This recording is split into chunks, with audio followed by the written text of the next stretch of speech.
Well, hello and welcome back to Read Becca. September was a great reading month, in large part because of two major reading events that took place, and they dovetailed together very nicely. One is a perennial favorite that's been around for a long time, and the other was in its first year.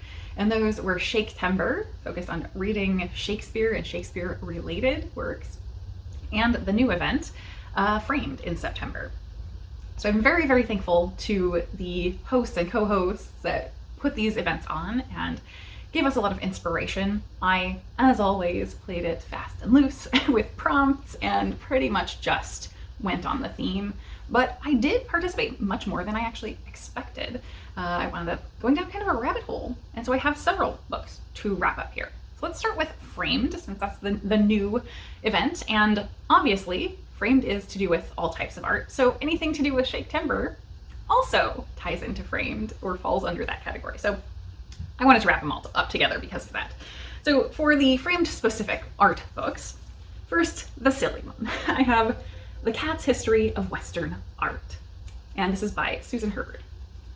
This is a bit of a spoof of these sort of art books with commentary to them, and specifically it leads with someone giving a background that these famous painters, in fact, always painted artistic visions of their future works with cats very commonly. And there's this whole phenomena of that. Clearly, I don't think that that's real. I'm sure that's happened, but I don't think it's the big phenomenon. And so this is purporting to be a book of those works, when in fact they are all the author's work. So you can see this is a collection of very famous, well-known works of art with a small amount of very serious commentary on it. Yeah, and it's just an enjoyable little book to leaf through. So I think this counted for the viewing art part of the prompts. I enjoyed it very much because as a cat lover, I always love anywhere cats can be wedged in. Then a more serious take. So this was the main read that I had over the month for Framed, and that's Women in the Picture. Women, Art, and the Power of Looking by Catherine McCormick. This was great, and I picked this up purely because Britta Bowler had talked about it, who is involved in the event now. And this was such a fantastic exploration of some topics I had actually already heard a pretty significant amount of discussion in brief from Antigone Rising in the past. I feel that book is written in a much more casual voice, whereas this is kind of academic, but both are quite accessible. So they contain very much the same comparisons in a lot of places, while Antigone Rising is much more brief. It's short essays. So I think if you want a starting point to look into if you are interested in exploring these topics more, begin with Antigone Rising and then come to this book, as I did. So this is tackling a handful of topics. I think it's really broken down into 4 topics, and those ramble a little bit, but they stay pretty focused. So initially we're going through the idea of Venus, the different depictions of the Venus, and the ways that evolves over time, the ways that modern artists have in some ways reclaimed that, the tie-ins to modern art, not just in art, in graphic art, but also in celebrity and performance art. And I think that's true throughout this work. So Venus is the first topic. Then we're focused more on depictions in classical art of Mary as both a virgin and a mother, and the duality of that, the feminist lens that you would take when looking at motherhood and virginity. And that moves kind of naturally into depictions of sexual violence against women throughout classical art. And I think that was a hard section to read through, but it was very powerful, the analysis that was being given there.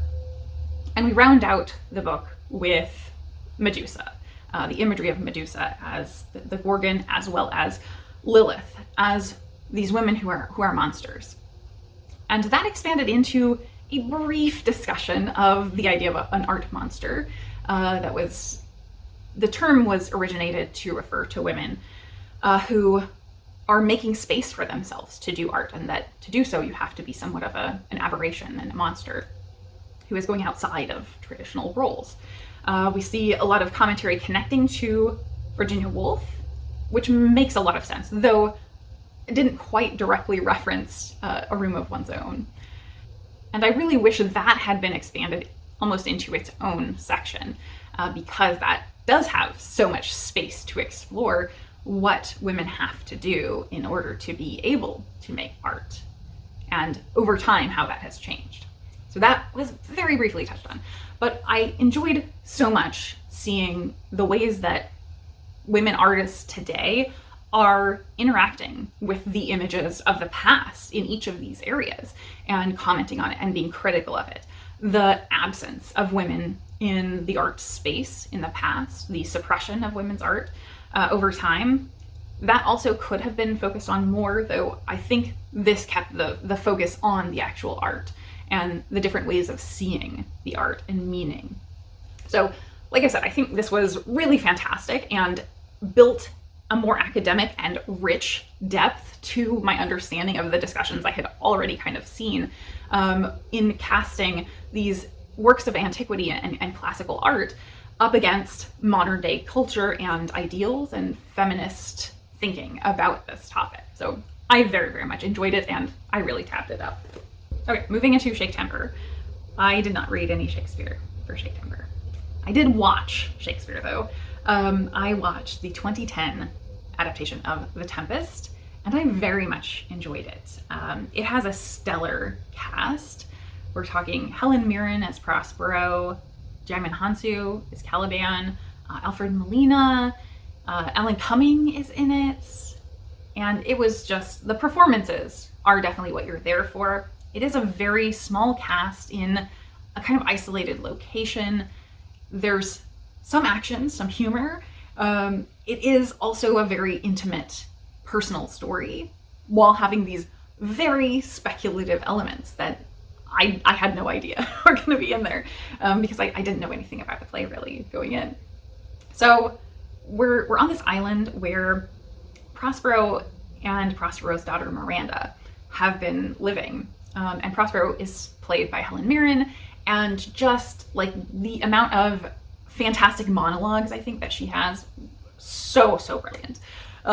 And she is perfect as this sort of like powerful, somewhat evil sorcerer.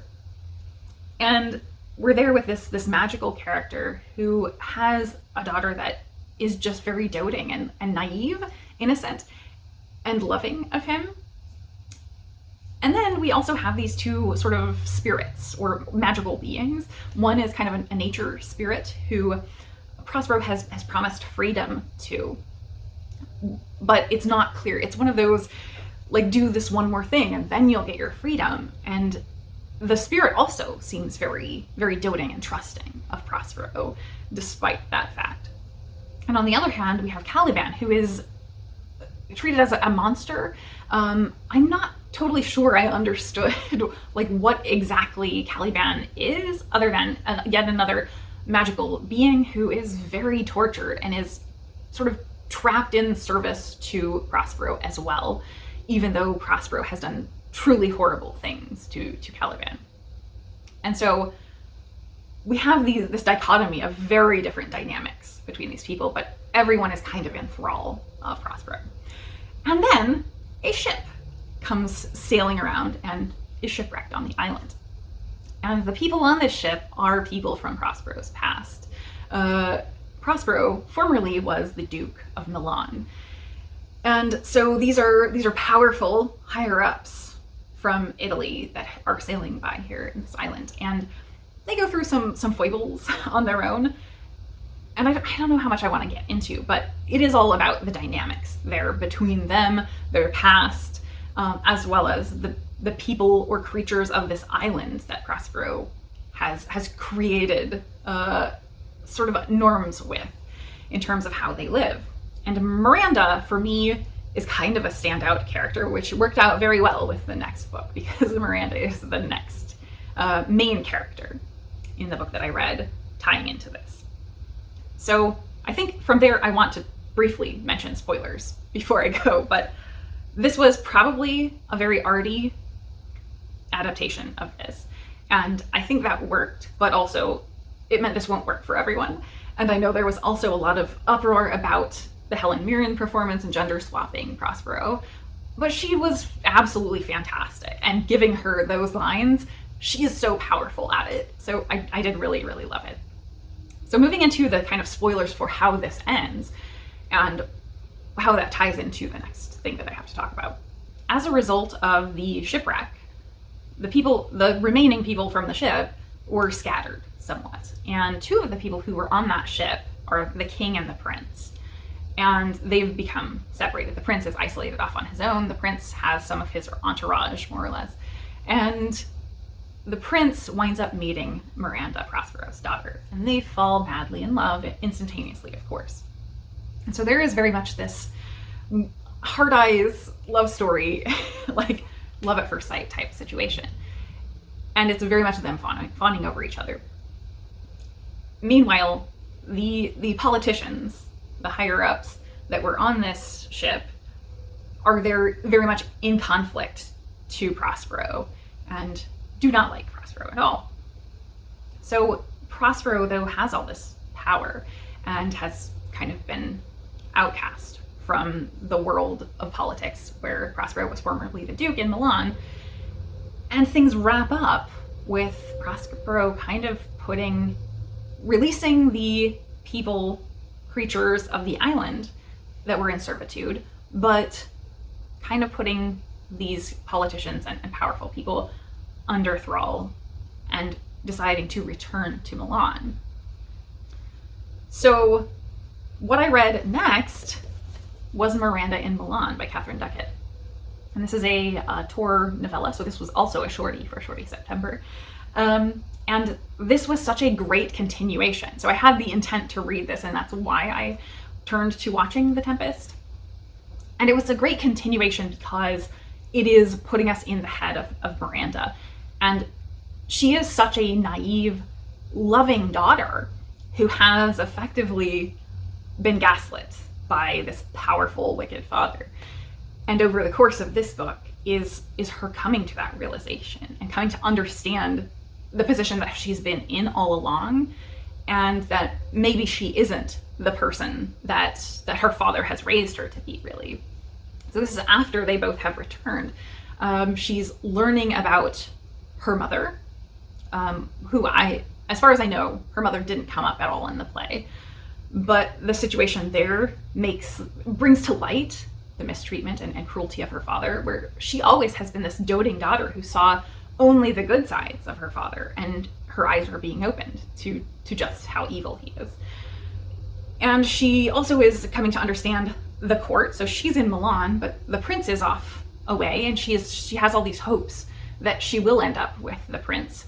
But she only had her life on the island before. She'd never been in the world or understood herself as a person in relation to other people, because she had never been around society or other people. But there is also a sapphic element to that, where she becomes connected with someone who is very helpful to her, and she has this conflict of, am I really in love with the prince? Am I in love with this woman that I've met who cares for me deeply? They both seem to care for me, but I don't know who I am. And so this is just a short, very also internal exploration of Miranda's character in a way that she gets a depth she didn't get in the play, I think. So fantastic. Then I have a nonfiction that I read, Shakespeare's Restless World, A Portrait of an Era in 20 Objects by Neil McGregor. And you can see these are some of the objects on the front. So we've got like a communion cup here, or a clock, a rapier, a model of a ship that was bewitched, supposedly. And so this was fantastic. I loved this as kind of a cultural microhistory, looking at what was happening in the world of the people who would have been going to see Shakespeare's plays. So throughout, these are essays that are fairly short and absolutely, completely full of pictures in every essay. So like here is the beginning of the essay for the battle gear of Henry V. And we've got a photo from a production, Laurence Olivier in Henry V. And then we've got the actual item And then throughout, we have just more and more pictures relevant to what it's discussing as it goes along. So in just a short essay, it's tackling so many different things. So things like with the clock, it's talking about how new that would have been to have a personal clock to tell what time it was and accurately arrive at a scheduled time for a play performance.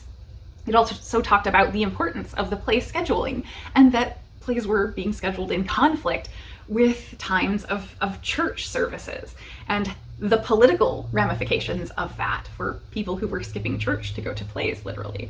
Things like that just really enriched this experience so much. And of course, it tied everything back to lines from the plays and how those would tie in things that were being mentioned to do with clocks and knowing the time. This has so many interesting discussions surrounding the church versus the politicians. So for the communion cup specifically, I found that so additive. It's starting from Hamlet and discussing the scene where the king is imposing his power to try and make someone drink. And so this is talking about the changeover in from Catholic to Protestant communion, the understanding someone would have had about a person in power, either the church or in royal power, imposing upon them to drink from a cup like that. And so it is talking about a changing world, both politically and religiously, and the power dynamics that a lower class and an upper class or royal would have had in that moment, and the deeper understanding of what was going on there. And so I just really, really loved that. This winds down fascinatingly, because it was written before 2020, with plague proclamations and the ideas of things like the theater closing and them not being allowed to do performances. And I just really enjoyed learning about that. So here is I guess a facsimile of a plague proclamation, and there are quite a lot of them throughout here. And just the relationship between making art, continuing art through a plague, was really, really fascinating. Unable to play in London, they visited Richmond, Bath, Coventry, and Shrewsbury, where they would have performed well-tried favorites such as Romeo and Juliet. It's worth wondering how those audiences in that wonderful year of 1603 reacted to Mercutio's dying curse, a plague on both of your houses. So I loved the way that this connected. It made those connections for you that you might not think of the context or what added value might have happened for a viewer of those plays in the times they were being presented.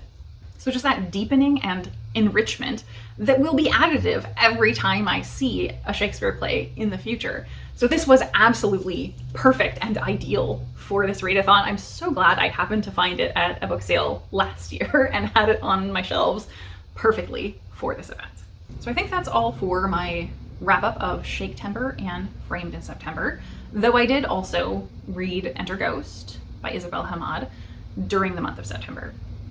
That is a book, a novel about a woman who returns to modern day Palestine, and while there gets involved in rehearsing for a performance of Hamlet in Arabic. And I like that very much, but I've already talked about it in my BookTube Prize final round wrap up. So if you have interest in my thoughts on Enter Ghost, I will point you over to that video. So I think that's it for me today.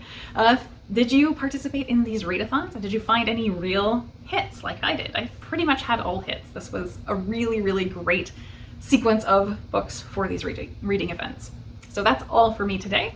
And thank you all so very much for watching.